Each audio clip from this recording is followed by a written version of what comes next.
Saludo a la senadora María José Pizarro, quien también es jefe de debate de la campaña del candidato Iván Cepeda. Senadora, bienvenida, buenos días. Muy buenos días, Julio. Un saludo para ti, para toda la mesa de trabajo y para todos los oyentes. Un gran abrazo. Bienvenida a 6 AM de Caracol. Senadora, el suroccidente del país ha estado muy preocupado por el problema con el Ecuador. Es un problema que mezcla varias cosas, pero que tiene un origen eminentemente político. El presidente de Ecuador decidió subir los aranceles de una manera muy agresiva, con un impacto muy grande para la economía. Se habla de 350 medianas y pequeñas empresas, miles de empleos y cientos de millones de dólares. En ese orden de ideas, pues el presidente de Colombia también ha respondido muy duro a la iniciativa del presidente Noboa. Y pues un grupo de empresarios liderados por Juan Carlos Pinzón, el exministro que hace parte de la Gran Consulta y que hace parte de la campaña de Paloma Valencia, se fue para el Ecuador con empresarios de allá y de acá y lograron una llamada telefónica con Paloma Valencia, en donde el presidente Noboa le dice a ella que va a rebajar los aranceles en un 25%, lo cual pues alivia en algo, pero no soluciona el problema. Lo cual agradecemos, porque todo lo que sea para beneficiar a una cantidad de gente que no tiene que ver con la pelea política, pues le ayuda en algo, le da una luz. Lo que mucha gente no entiende es la razón por la cual el presidente Noboa baja los aranceles es porque se lo piden unos empresarios y el exministro Pinzón liderando a los empresarios, y la noticia la da a través de Paloma Valencia. Pero ¿qué pasa si por alguna circunstancia Paloma Valencia pierde las elecciones y gana otro candidato? ¿Nos vuelven a subir al 100%, doña María José? Pues bueno, lo primero es que, pues evidentemente, como tú decías al principio, esta es una decisión que de manera unilateral y arbitraria toma el gobierno de Ecuador, de subir sin ningún motivo, sin ningún estudio técnico, los aranceles al 100% solamente por cuestiones políticas. Y esto es lo primero que los colombianos tenemos que rechazar de manera contundente y además, digamos, toda la sociedad colombiana en su conjunto. Esto, pues digamos, uno no toma decisiones políticas que afectan a una nación vecina con la cual tenemos relaciones comerciales, relaciones políticas e incluso humanas de manera arbitraria, sencillamente porque no te gusta la tendencia política del presidente electo democráticamente por los colombianos. Eso en primer lugar. En segundo lugar, pues me parece un poco suplantar al presidente de la República. El presidente de la República es quien debe liderar las conversaciones a través de su Cancillería para lograr, digamos, algún tipo de acuerdo, de diálogo, de conversación que permita que este tipo de medidas, pues, no se tomen de manera arbitraria, como evidentemente aquí se tomaron, afectando una región del país donde además, digámoslo muy claro, nosotros, es decir, el pacto histórico y el gobierno nacional tenemos altísimos índices de favorabilidad, altísimos índices de favorabilidad. Entonces me parece que tiene más el sentido de afectar la campaña política, de afectar la imagen del gobierno nacional y por supuesto de beneficiar en una zona donde no tienen ningún arraigo la campaña de la derecha. Esto dejémoslo muy claro.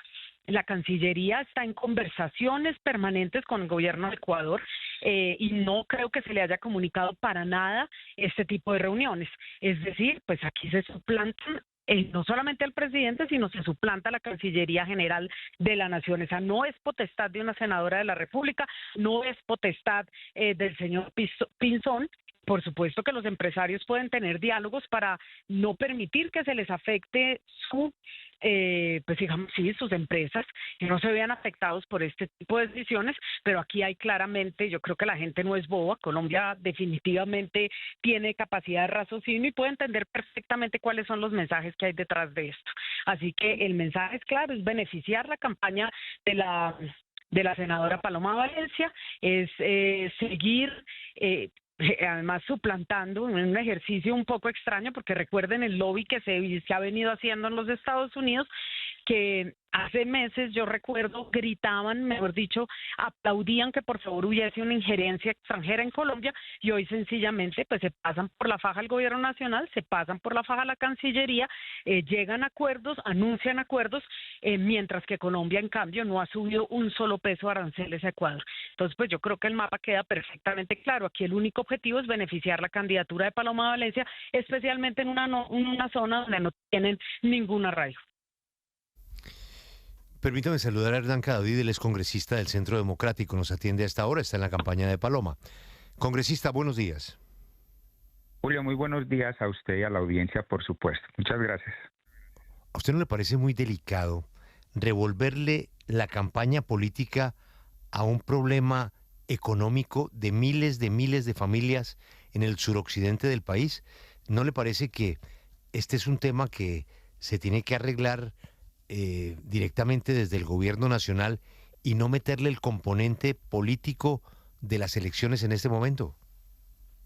Julio, el planteamiento es el siguiente: si hay una Cancillería y un gobierno que ha demostrado toda la incompetencia, no solamente en el caso de Ecuador, sino en la ruptura de relaciones arriesgando miles de empleos, la economía del país completo, como sucedió ya con los Estados Unidos y otros países, donde también tuvieron que ser agentes ajenos al gobierno los que ayudaron a resolver el problema de la mala práctica diplomática del presidente de la República, que todo lo maneja a punta de Twitter. ¿Cómo no van a estar agradecidos, Julio? Ojo a esto, no solamente son las personas que habitan el suroccidente del país, es que gran parte de la exportación de productos a Ecuador son de industrias colombianas en todo el territorio nacional. Alrededor de casi 400.000 empleos dependen de ello. No es solamente el suroccidente del país. Entonces, cuando uno escucha ese enfoque meramente electoral y político, y que la derecha y que arraigo político, no, esa es la visión que tiene el sector político que representa al gobierno, pero aquí hay algo mucho más grande, y es la estabilidad económica de miles de familias, que si hay una opción que ayude a resolver, hay que resolverlo.